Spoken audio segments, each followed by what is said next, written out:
విశాఖలో డేటా సెంటర్లు పూర్తి స్థాయిలో ఏర్పాటై 6.5 గిగావాట్స్ కు చేరితే సుమారు 3 టీఎంసీల నీరు అవసరం అవుతుందని అన్నారు మంత్రి లోకేష్. గోదావరి నుంచి సముద్రంలో కలిసే వృధా నీటిని పోలవరం ప్రాజెక్టులోకి నింపి అక్కడి నుంచి గ్రావిటీ ద్వారా విశాఖకు తరలిస్తామని చెప్పారు. ఇండస్ట్రీకి ఇచ్చే నీటినే డేటా సెంటర్లకు ఉపయోగిస్తామన్నారు. ఇప్పుడు మీరు అన్నట్టు డేటా సెంటర్ విషయంకి వచ్చేగల ప్రధానంగా మేడం గారు ఒక 3-4 అంశాలపై చెప్పారు అధ్యక్ష. మొదటిది నీటి భద్రత గురించి చెప్పారు అధ్యక్ష. మళ్ళీ నేను గౌరవ సభ్యులందరూ చెప్తున్నాను, ఈరోజు గోదావరి నుంచి నార్మల్ ఇయర్ 5 ఇయర్స్ యావరేజ్గా తీసుకుంటే సుమారుగా 3000 టీఎంసీలు బే ఆఫ్ బెంగాల్లోకి వృధా అవుతుంది అధ్యక్ష. మనం పోలవరం పెట్టి ఆ నీటిని ఇంపౌండ్ చేసి ఆ నీరుని గ్రావిటీ ద్వారా విశాఖపట్నానికి తీసుకొస్తున్నాం. అది అందరికి తెలిసిన విషయమే.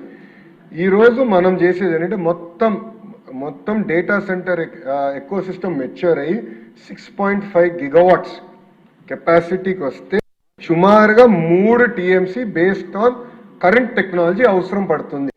మళ్ళీ చెప్తున్నా, కరెంట్ టెక్నాలజీ ఆఫ్ టుడే అధ్యక్ష. నేను స్వయంగా డేటా సెంటర్స్ చూశాను. నేను పాలో ఆల్టోలో ఇంటెల్ ఏర్పాటు చేసిన డేటా సెంటర్కి వెళ్ళి చూశాను. అక్కడ మొత్తం ఎయిర్ కూల్ టెక్నాలజీ వాడుతున్నారు, నాట్ వాటర్ కూల్ టెక్నాలజీ.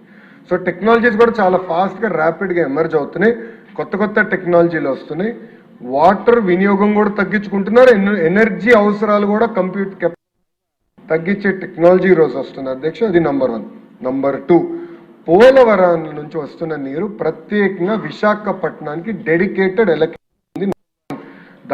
సిటీకి కావాల్సిన అవసరం అంటే ప్రజలకి కావాల్సిన అవసరాలు, అర్బన్ అవసరాలు 1, ఇండస్ట్రీకి కావాల్సిన అవసరాలు 2, మూడోది రైతులకు కావాల్సిన అవసరాలు చాలా క్లియర్గా స్పష్టంగా దాంట్లో పొందుపరచడం జరుగుతుంది.